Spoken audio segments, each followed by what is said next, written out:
झारखंड के मुख्यमंत्री आवास पर सत्ताधारी दलों की बैठक हुई है। बैठक में सभी विधायकों ने मुख्यमंत्री हेमंत सोरेन के नेतृत्व में आस्था दिखाई। बैठक के बाद विधायकों ने बताया कि गठबंधन मजबूत है और सीएम फिलहाल इस्तीफा नहीं देने वाले हैं।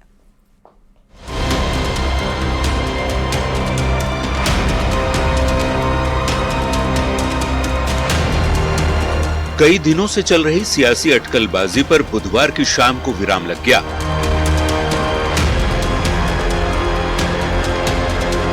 अब ये साफ हो गया है कि हेमंत सोरेन झारखंड के मुख्यमंत्री के पद से इस्तीफा नहीं देंगे। तो परिवर्तन की बात है, वो सारी कहीं कुछ संभावना नहीं है। आप लोग इस वर्ष भी हम लोग हेमंत के साथ हैं और अगले 70 भी हमारी सरकार बन रही है। ईडी की संभावित कार्रवाई को लेकर रांची के सीएम आवास में हुई सत्ताधारी दलों की बैठक में ताजा सियासी हालात पर मंथन हुआ। बैठक से बाहर आए सभी विधायकों ने कहा कि गठबंधन पूरी तरह से एकजुट है और राज्य सरकार 5 साल जरूर पूरा करेगी। सत्ताधारी गठबंधन ने दावा किया कि हेमंत सोरेन मुख्यमंत्री हैं और आगे भी रहेंगे। झारखंड में फिलहाल नेतृत्व परिवर्तन नहीं होगा। गठबंधन के नेताओं ने कहा कि ईडी के संभावित एक्शन को लेकर जो भी हालात बनेंगे उसका कानूनी रूप से सामना किया जाएगा। इसके साथ ही सभी सियासी अटकलों पर विराम लग गया है। हालांकि बैठक में सत्ताधारी दलों के सभी विधायकों से अगले 1 सप्ताह तक रांची में ही रहने को कहा गया है। साथ ही 1 हफ्ते बाद जामताड़ा में सत्ताधारी दल के विधायकों को पिकनिक पर ले जाने का भी फैसला लिया गया।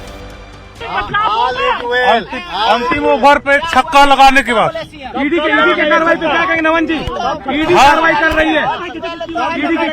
ईडी के जब कार्रवाई होगी तो देखेंगे। छक्का आप लोग अंतिम बॉल पर कब मारने जा रहे हैं? अंतिम ओवर पर छक्का को बरसात करने का हम लोग रणनीति बना रहे हैं। आपको बता दें, ईडी की तरफ से पूछताछ के लिए झारखंड के सीएम हेमंत सोरेन को अब तक 7 बार समन भेजा जा चुका है, लेकिन हेमंत सोरेन पूछताछ में शामिल नहीं हुए, जिसके बाद ये कयासबाजी लग रही थी कि यदि ईडी की ओर से कोई बड़ी कार्रवाई होती है तो हो सकता है हेमंत अपनी पत्नी कल्पना सोरेन को सीएम की कुर्सी सौंप दें। लेकिन सीएम आवास पर हुई बैठक के बाद फिलहाल ये साफ हो गया है कि हेमंत सोरेन मुख्यमंत्री पद से इस्तीफा नहीं देने जा रहे। न्यूज़ 18 के लिए रांची से अविनाश कुमार की रिपोर्ट।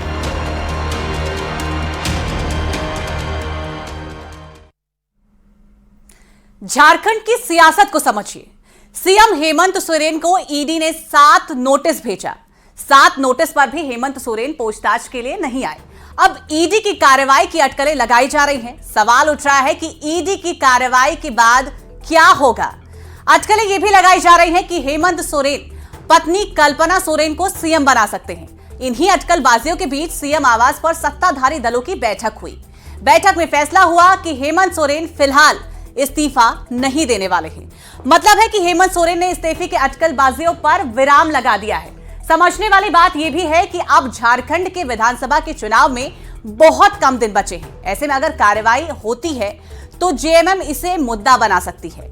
चुनाव में हेमंत सोरेन के मुद्दे के सहारे चुनाव में जा सकता है और सहानुभूति वोट के सहारे फिर से सत्ता में वापसी हो सकती है। यही वजह है कि हेमंत सोरेन चाहते हैं कि उनके ऊपर कार्रवाई हो, तभी वो पद छोड़े। झारखंड में सियासी हलचल के बीच बीजेपी सांसद निशिकांत दुबे ने सोशल मीडिया एक्स यानी कि ट्विटर पर पोस्ट किया है और पोस्ट में लिखा है, गांधी उपचुनाव की संभावना खत्म होने पर मुख्यमंत्री का खेमा परेशान है। इस अधिकारियों को धमकी शुरू हो चुकी है। संवैधानिक संस्थाओं तथा भारत सरकार के अधिकारियों को झारखंड में काम करना मुश्किल है। बीजेपी नेता प्रतुल शाहदेव ने कहा है कि झारखंड में रूल ऑफ लॉ खत्म हो चुका है।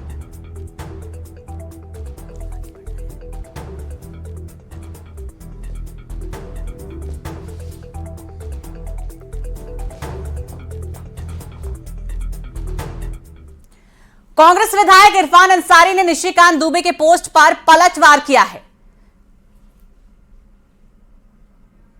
निशिकांत दुबे जी को मैं कहूंगा कि आप बहुत हल्के हो गए। आपको अपने बयान से आपको लगाम लगाने की आवश्यकता है। इतना हल्का हल्का ट्वीट आप कर रहे हैं। पहले तो मैं गंभीरता से लेता था, अब इनको मैं नकार दिया हूं।